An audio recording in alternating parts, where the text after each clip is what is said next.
বাবু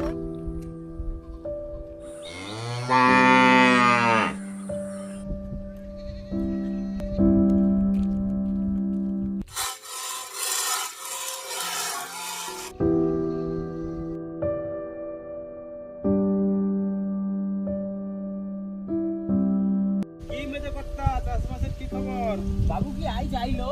আরে এই সবে যাচ্ছি। বাবু কি হেঁটে হেঁটে আইলো? আরে লকডাউনে কোনো টোটো ভ্যান নেই, এইটুকু হেঁটে চলে এলাম। তা সব ঠিকঠাক তো তোর? ওই চলে ঠিক আর কি বাবু, আর একটা দিন হইলে রুয়াটা শেষ হয়ে যাবে আর কি। তা ক বিঘা করলে এবছর? বেশি জমি করিনি বাবু, ওই নিজের কাঠা দোষেক আর বিঘা খানেক ভাগে লিছি।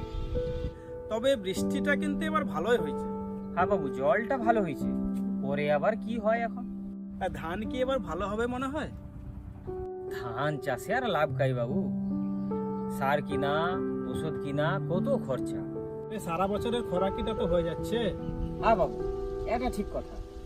লকডাউনের বাজার, হাতে কাজকর্ম কিছুই নেই, টাকা পয়সাও নেই, শুধু ঘরে দুটা চাউল খাইলো বলিয়া আর শাক পাতা ফলেঠে বলে না বাবু, পেটটা কোনো রকম চলে যায়। দৌড়াইস নি মা, আসতে যা। ওটা তোর মেয়ে না? হ্যাঁ বাবু, ওটা আমার মেয়েছি। অনেক বড় হয়ে গেছে তো। কত বয়স হলো রে? ক্লাস 4-এ পড়েছে, এবছর 9-এ ঢুকলো। ও, তো এখন কোথায় যাচ্ছ? এখন তো স্কুল টিস্কুল সব বন্ধ, আমাকে তো পড়াশোনা নেই। একটা মাস্টার দিচ্ছি, 150 টাকা করে নেয়। ও, প্রাইভেট টিউশনতে পড়াচ্ছিস? হ্যাঁ বাবু, সেদিন স্কুলে চাউল আনতে যাইতে দিদিমণি কঠে, মেয়েছিটার আমার না পড়াশোনায় মাথা ভালো, ঘরে পড়াইতে হবে। মেয়ে মানুষের আবার পড়াশোনা কি? আর দে তো তুই। এই তো 9 বছর বয়স হয়ে গেল, আর 5-6 বছর পর একটা ছেলে দেখে বিয়ে দিয়ে দিতে হবে। না বাবু, অত তাড়াতাড়ি বেয়াটিয়া দেবো নি। মেয়েছিকে আমি কলেজে পড়াইব, আমাকে নিজে মনকে তো একটুও পড়ালেখা নেই। কিছু লিখতে গেলে লোকের দরকে ছুটতে হয়। আরে কলেজে পড়ানোর কত খরচ জানিস?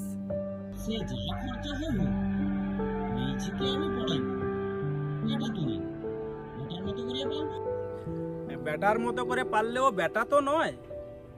সে হোক বাবু, মেয়েছি যদি পড়িয়া চাকরি করে না বাবু, আমাকে ছাতি না বাবু চড়া হয়ে যাবে।